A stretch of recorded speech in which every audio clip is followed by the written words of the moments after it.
Сега ще направим с вас един хубав козунак,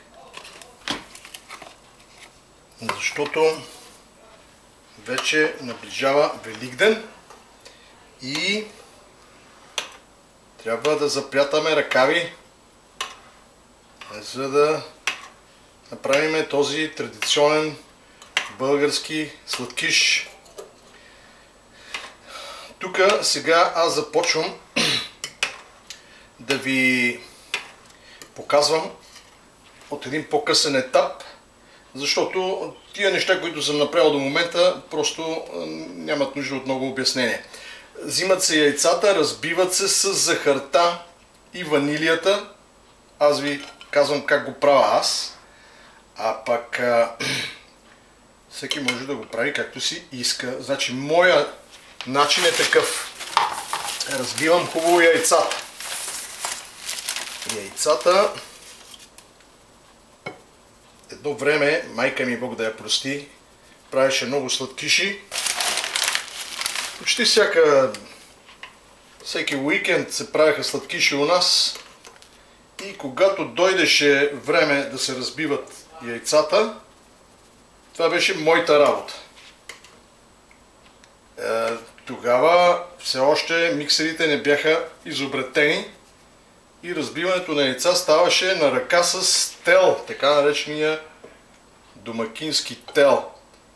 И слагаше майка ми яйца в една голяма купа с захар, връчваше ми този тел и аз почвах да бия с часове. Имах чувство, че съм бил яйца с часове. Сега това наистина не може да е така, но много дълго. Би. Накрая викам на майка ми: айде, готово ли е вече? Не е ли готово? Тя идва, дига така тела, капва една капка и вика: още трябва. Айде пак. Би, айде, готово ли е? Тя идва пак, дига тела, не, още малко трябва. И пак почвам да бия, аз вече накрая викам: не мога повече, откавам се, и тя взимаше след мене, биеше и тя, за да се разбият хубаво яйцата. Значи може да си представите какво биене е падало. Правилото е, когато капне, като дигнеш така с тела една малко от яйцата и като капне капка, да се задържи за известно време тая капка, да не се слива с другата маса, което показва, че вече е вкаран достатъчно въздух в яйцата и те са станали достатъчно гъсти. И тогава вече, когато тя кажеше: така е добре, вече стига толкова, идваше моя момент. Всъщност не бях сам, и брат ми. Взимахме по една лъжица и сядахме и започнахме да ядем от тия разбити яйца, а майка ми само скачаше около нас и викаше: не, разваляте ми дозата, стига сте яли. И от една страна и е приятно, деца сме и иска да ни даде да ядем. От друга страна, наистина, ние разваляме дозата. Сега, примерно в дозата се казва, че се разбиват 6 яйца. Тя слага 6 яйца, обаче ние като изядеме едно, яйцата стават 5. Не знам дали тя не го е имала предвид този момент, да е слагала едно яйце повече, но винаги като правило, след като разбиехме яйцата, ние взимахме лъжици и започвахме да ядем. Това ми е едно от най-любимите, може би, сладки неща. Разбити яйца с захар.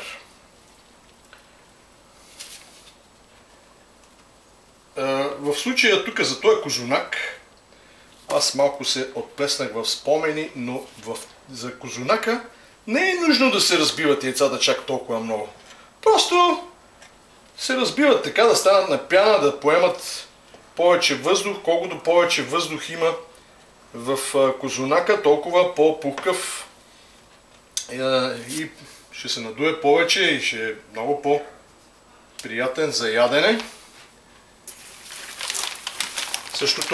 Същата цел се преследва и когато се пресява брашното. Брашното се пресява няколко пъти, именно с тази цел, да влезе повече въздух в него. Моето брашно, понеже аз сея, взимам с канче от пресятото, сипвам пак в ситото, пак сея и нищо чудно да се окаже, че съм го пресял 5-6 пъти, но 2-3 пъти поне е хубаво да се пресее. Сега следващия момент, значи разбих яйцата с захарта и с ванилията. Когато вече така се разбиха добре, добавих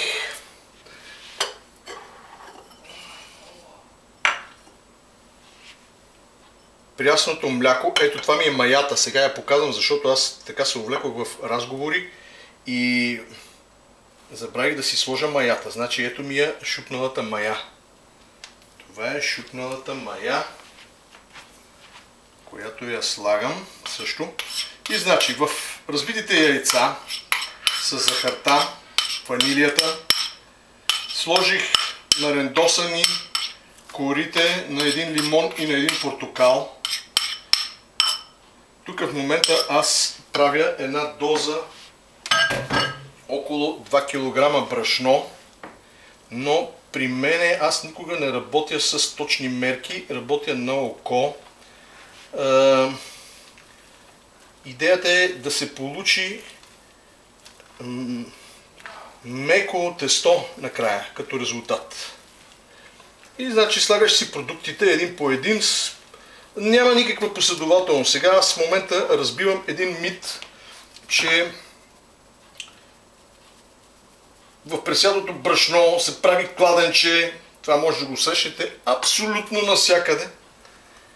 Прави се кладенче, в него се изсипват яйцата, млякото, маята, забърква се тесто и така нататък. Аз правя точно обратното и ви казвам, че това нещо го правя вече много години. 8-10 години по този начин правя моите козунаци и винаги се получават. Значи не е толкова важно дали ще сложиме течните продукти в брашното или, както правя аз, ще изсипеме брашното в течните продукти. И така брашното се изсипва постепенно, аз го забъркваме така с една лъжица по принцип. Така съм запомнил от майка ми, когато тя правеше кексове, пандишпани, много правеше. Не става въпрос за козунаци. Тя правеше и козунаци, но аз не си спомням тя как ги е правила и почти е сигурно, че ги е правила по ония традиционен начин, който се описва навсякъде с изсипване на течностите в кладенчето на пресятото брашно. И ето сега при мен как се получава, защото ви казах, че работя на око и в момента това, което съм забъркал, е много рядко и трябва да му се добави още брашно. Няма нищо страшно.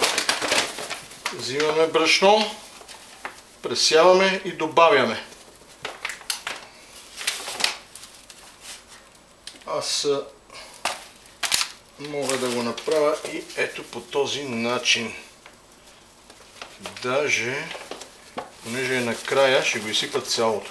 Сега, колкото от брашното не бъде употребено, може да се запази за друг път, за следващо готвене.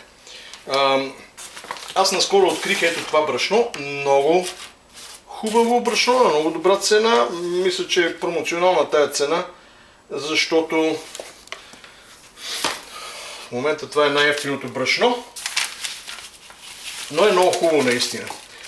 Преди няколко години така стана, че намерих и друго брашно, пак беше на добра цена и пак много хубаво. И като му мина промоцията, примерно това брашно тогава струваше около $6, После цената му стана $10. Обаче, понеже аз бях доволен от брашното, продължих да си купувам от него, нали? Това е идеята на промоциите. Но постепенно те го развалиха, т.е. постепенно се превърна в най-обикновено брашно и вече не си струваше парите и тогава се принудих да потърся друго брашно, друг вид, намерих друг вид, сравнително доволен бях от него, но за съжаление последния път и то беше малко влажно, а за брашното е от особена важност да е сухо, да може да се сее, ето така, да не остават грудки.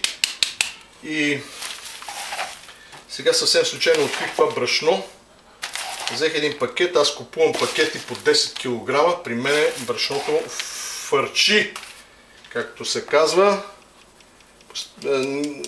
Тук си правим домашния хляб, само че домашния хляб аз го правя с черно брашно, но е така, редовно се правят козунаци, баници, разни тестени, което се отразява много добре на нашите стройни фигури. Запазваме една добра телесна маса, която по никакъв начин и с никакви диети не може да бъде коригирана. И заради това ние вече престанахме да спазваме такива диети, да се самоизмъчваме, а напротив, успешно минахме на подсилваща диета с много тестени изделия, мръвки, червено вино също се включва в тази диета, много добре се отразява. Лятото бирички, скари и така. Много хубава диета, препоръчваме на всички, които обичат хубавата качествена храна.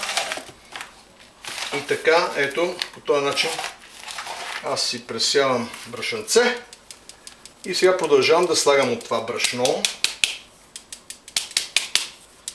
и да замесвам едно тесто, което, както казах, трябва да бъде колкото се може по-меко, но в никакъв случай не трябва да е много меко, защото няма да може да работим с него после при оформянето.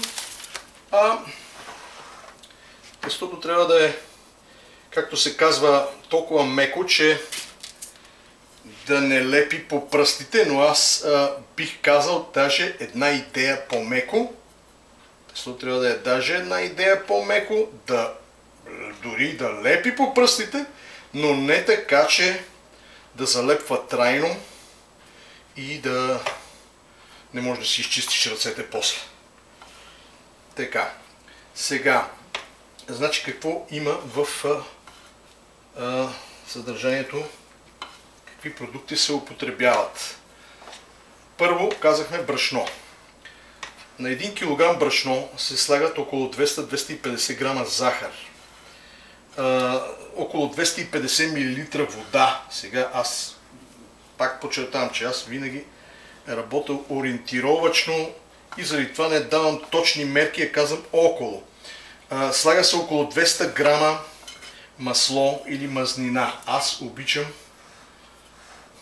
с масло, разбира се, става най-добре, но аз обичам да слагам около 1/3 до 1/4 олио или растителна мазнина с идея леко да се занижи съдържанието на холестерол. И имам чувство, че това брашно вече ще бъде достатъчно. Така. И продължаваме нататък. Слагат се 2 ванилии. Аз слагам махлеби. Това е една много ароматна гръцка, да кажем, подправка за сладкиши. Сигурен съм, че вече е популярна и в България. По времето, когато аз живеех там, не бях чувал за такова нещо. Махлеби, лимонова и портокалова кора настъргани, олио и масло. Или само масло. Ако искате го направите и само с олио, гарантирам, че ще стане пак, но няма да има този характерен хубав аромат. Какво друго имаме? Една-две лъжички оцет се слага. Моето обяснение е, че прави тестото по-еластично. Така. Една щипка сол. Също. Това се пропуска в много рецепти. Солта е много важен елемент от всички рецепти.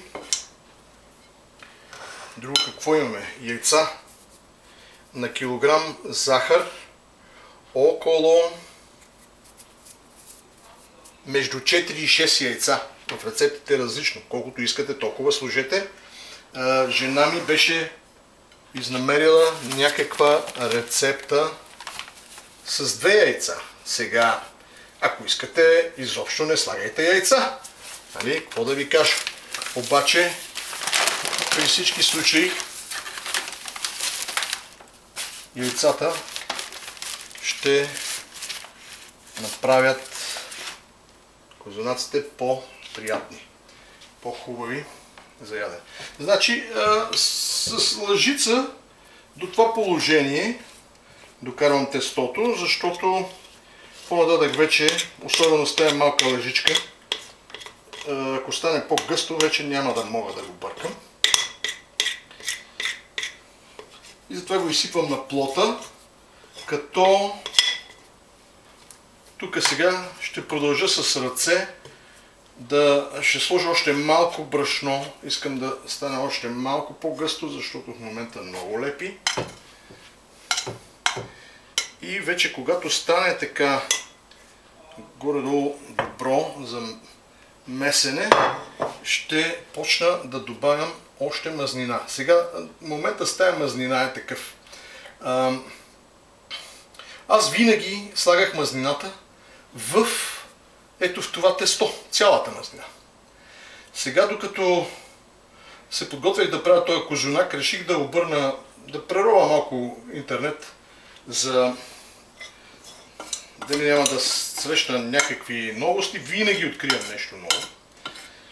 И понеже аз обичам много да експериментирам и по пътя на тези експерименти съм стигнал до тая технология, която ви показвам в момента, и до много други такива подобни открития, то кулинарията за това се нарича кулинарно изкуство, защото там винаги има поле за изява, за нови нововведения, за експериментиране, за открития. И аз съм един от тия хора, които обичат да експериментират и да откриват нови неща. Не се плаша от новости и по този начин имам добри резултати. Докато жена ми, например, тя работи по рецепта, имаме електронна везна, всичко се мери, милилитри, грамове, градуси с термометъра и така се работи при нея. При мене всичко е на око. Например, аз сега като пипам тестото, знам, че то е хладко и ще ми трябва да го позагрея малко, но това не е проблем. Даже тук сега ще развенчаем втори мит. Значи първия мит беше с това, че течностите се слагат в брашното, аз правя обратното. Втория мит е мита с температурите. Твърди се, че за да стане хубав козунак, трябва да се работи в много топла стая. Едва ли не 30 градуса топлина трябва да има в помещението. Няма такова нещо. Значи аз в момента в тая стая е около 21-2 градуса.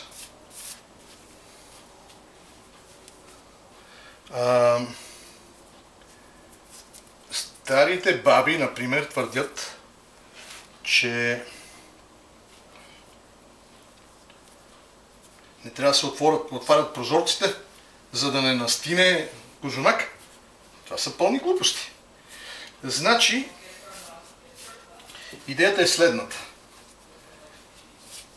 Докато си замесите тестото, то може да бъде дори и с по-ниска температура. Когато вече е умесено и го оставяте да втаса, тогава, ако трябва, може да се подгрее. И аз какво правя? Значи първо, разбира се, си подготвям продуктите да са на горе-долу на стайна температура. После, ако е нужно, подгрявам прясното мляко, но не това, което е за маята, а другото, което изсипвам отделно. Това за маята също се подгрява, но то трябва да е с температура, просто да можеш, като си мушнеш пръста вътре, да издържа пръста да търпи. Аз го правя една идея по-топло. Малко е рисковано, ако не сте опитни в това нещо. Не рискувайте, защото маята, това са дрожди, бактерии и живи организми, които при по-висока температура умират. И после чуете защо не работи маята. Не работи, защото вие сте уморили дрождите. Дрождите умират от, конкретно за хлебните и за киселомлечните, от висока температура.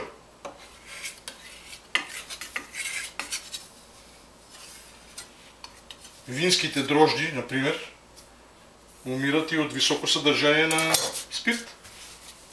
Ако виното вече стигне до около 10 до 12 градуса спирт, процентно съдържание, дрождите просто си умират и спира ферментацията. Може да има още захар, но ферментацията спира и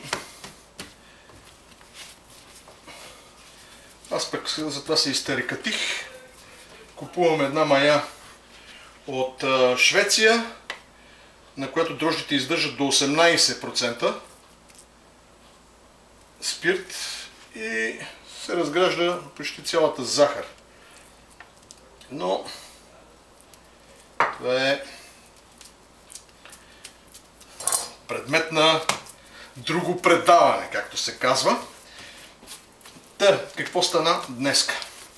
Значи, отварям аз интернета и чета едни рецепти и гледам, в една рецепта пише, че мазнината се слага при месенето. Викам, тая е хубава. Аз я слагам мазнината при бъркането. И днес реших да експериментирам с тая мазнина, като 2/3 от мазнината, около 2/3, сложих в продуктите при замесване на тестото, а 1/3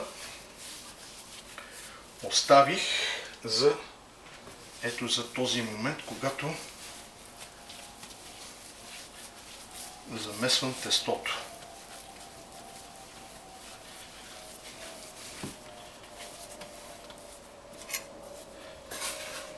Предполагам, че има някаква логика. Каква е логиката? Ще разберем след като направим козуначето. Така, сега много от домакините се плашат да месят козунаци, защото уличават процеса на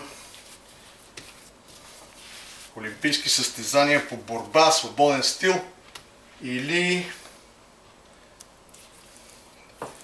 вдигане на тежести, а защо не и двете наведнъж. Искам да ви успокоя, че няма такова нещо. Месенето си е един най-нормален процес. Даже е хубаво човек така малко да има физическа активност под каквато и да била форма. Значи ето така се меси. Месиме и пак слагаме от тия мазнини. Втория мит какъв беше? За температурата в помещението. Значи аз подгрявам пресното мляко.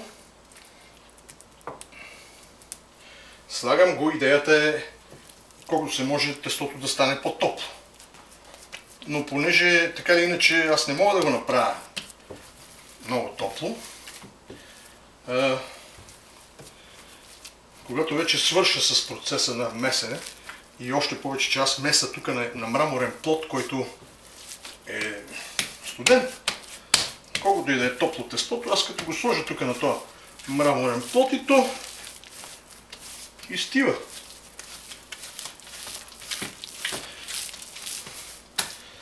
И затова, като си умеся хубаво тестото, да го слагам в една купа и в една предварително затоплена фурна го оставям, за да си втаса хубаво. Тестото втасва при подходяща температура.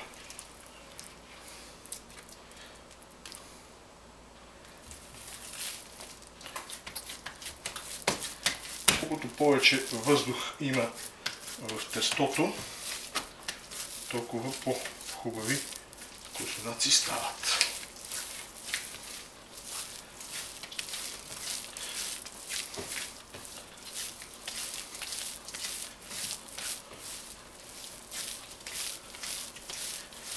След като се умеси тестото, можете и така да го удряте. Виждате ли колко е меко това тесто?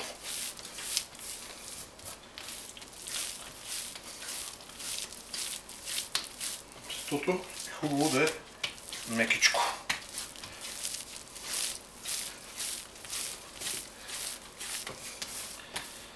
Така. Сега даже някои препоръчват така да се разрязва, като се меси тестото. Не знам каква е идеята.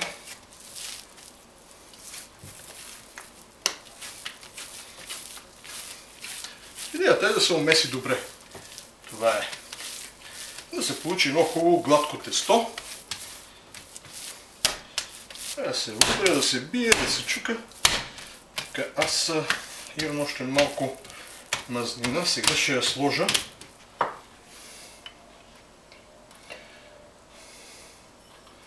От продуктите мисля, че изредих всичко. Рецептите са ясни в общи линии. За правене на хляб и на козунак.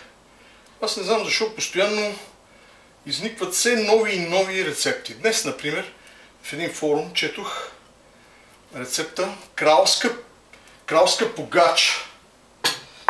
Викам, кралска погача не съм виждал. Я да видя каква е тая кралска погача. Значи, със сигурност има нещо, което е по-особено. Чета аз, рецептата ми е това, което е нормално за всички видове погачи. Същото написано и в тая, обаче е кралска погача. А Пък да не говорим за снимката, която беше сложена. Едни най-обикновени охлюви, които даже не се бяха и надули хубаво. И аз тогава вече не се стърпях и написах едно мнение. И моето становище в общиния е, че всички погачи се правят по един и същи начин. Брашно, млеко, яйца, мая. Това е. Нищо ново. Но сега има понякога нещо малко ново в технологията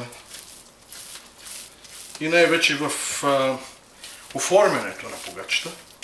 Но като говорим за рецептата е една. Това е брашно, мая, мляко и яйца. Така, значи нашето месене вече към края си. Сега искам да кажа, че за първи път от толкова години, ако искате ми вярвайте, за първи път аз меся козунак на ръка.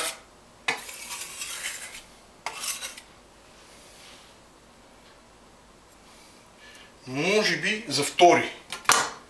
Не съм много сигурен, но за първи или за втори път. Винаги до сега моите козунаци съм ги месил в машината за хляб. Слагам всички тия продукти, които споменах преди, в машината и тя си меси. Замесвам едно хубаво тесто, изваждам го, прехвърлям го в един съд за да втаса и си правя перфектни козунаци. Сега този път, понеже реших да направя малко по-голяма доза и това нещо няма да се събере в машината, аз имам между другото тип машини. Значи първата, като я взех, установих, че е малка за правене на козунаци, затова взех още една същия модел и месех козунаците в две машини едновременно. После, когато те вече остаряха, купих една машина, която е за двоен хляб с две бъркалки и почнах с нея. Но сега за първи път правя хляб изцяло на ръка. Първо, за да направя по-голямо количество и не това беше най-важната цел. Другата цел беше за да ви покажа наистина как да си направите хубав козунак за Великден и да не се плашите. Сега аз може би да го месих малко повече отколкото трябва, но колкото повече, толкова повече, нали?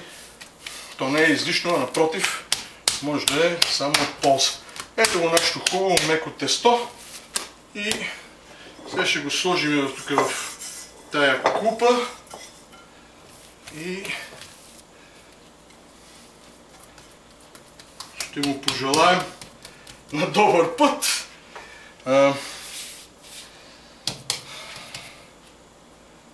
Сега ще си пусна малко фурната да ми загрее.